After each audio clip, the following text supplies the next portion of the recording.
Nesse vídeo nós vamos apresentar para vocês o BSA do segundo grau tipo 1. O BSA do segundo grau tipo 1, ele é definido quando o período de pausa ele é menor do que os dois complexos, do que a soma dos intervalos dos dois complexos que antecedem. Então esse é o BAV do segundo grau MOBS tipo 1. O MOBS tipo 2 quando é fixo, igual ou múltiplos ao intervalo, à soma dos dois intervalos que precedem. O paciente tem 87 anos e é comum nessa faixa etária a presença desse distúrbio. A condição, vou colocar aqui numa situação que fica mais fácil da gente mostrar numa panorâmica. Deixa eu tirar aqui esse chureado aqui, vou tentar aumentar para a gente ver. A gente pode aumentar aqui também, deixa eu ver se fica melhor o tamanho do QRS, para ficar mais evidente. Aumenta um pouco os artefatos, mas fica mais fácil de visualizar os intervalos. Posso dar uma... Aqui eu vou aumentar, distanciar um pouco mais.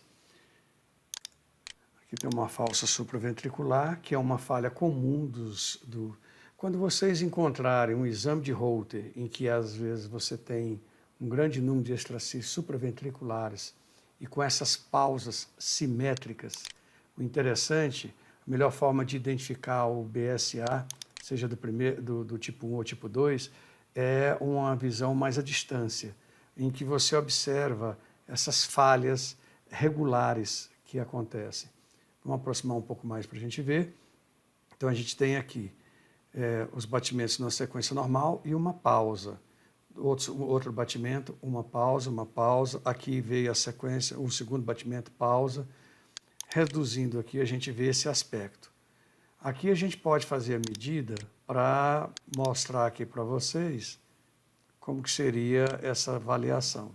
Então a gente puxa aqui, verifica aqui igualzinho. Então a gente tem esse aqui, seria o intervalo de 2 batimentos, um pouquinho mais para a direita, aqui. Pega esse intervalo, vem para cá, e você observa que a pausa está inserida dentro desse intervalo. Ou seja, isso define o BSA do segundo grau tipo 1. A pausa tem um tamanho menor, é menor do que o intervalo precedente. No tipo 2, ela normalmente é igual ou maior ou múltiplas, vamos tentar ver mais alguns exemplos aqui para a gente ver como que identifica isso no traçado.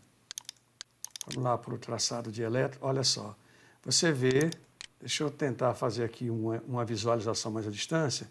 Vou diminuir o tamanho, que aumenta muito o artefato, assim fica melhor. Observem aqui que você tem um aspecto, essas falhas são simétricas.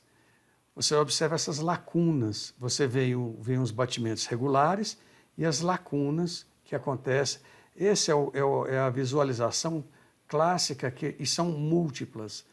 Veja que há uma regularidade, vem a sequência de batimentos, as falhas, sequência de batimentos, as falhas. Essa é a melhor forma, às vezes, de você identificar. Às vezes fica um pouco mais difícil na presença de arritmia sinusal. Aqui, como o ritmo está relativamente regular, a gente consegue identificar com mais clareza. Aproximando, a gente vê isso mais claramente. Olha só, deixa eu tirar essa... Pronto. Aqui a gente observa mais claramente. Olha só, esses intervalos a gente vê que tem aqui a sequência de batimentos, a pausa. Sequência de batimentos, a pausa. Vamos ver mais alguns exemplos aqui. Mesma coisa, mesmo aspecto.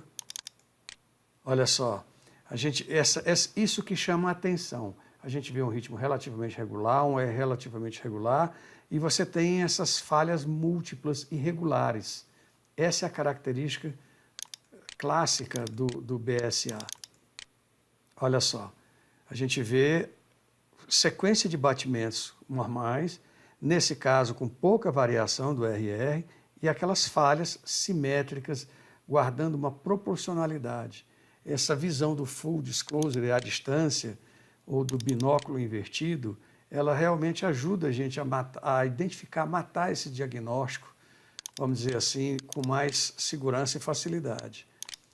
A arritmia supraventricular, ó, aqui temos aqui uma taquicardia atrial, Observe aqui o ritmo sinusal de base, mas a gente não tem dificuldade de identificar. Vamos ver aqui, olha o aspecto clássico. Olha só. Essa imagem, se vocês guardarem essa imagem com essa sequência de batimentos regulares, essas falhas simétricas, intermitentes, vocês vão ter uma imagem que, quando vocês virem uma outra, vocês não vão ter dificuldade em fechar esse diagnóstico. Olha só, essa é a imagem clássica. A imagem clássica que vocês devem reter na memória e associar sempre como diagnóstico diferencial, nesses casos, a presença de BSA. Então, vou finalizar com essa imagem para que vocês tenham isso em mente e gravem. Deixa eu ver se eu conseguindo reduzir um pouco mais, se dá mais. Olha só, essa é a imagem que vocês devem ter em mente de um padrão de BSA. Quanto a definir se é do primeiro ou segundo grau, vocês vão para os critérios de intervalos.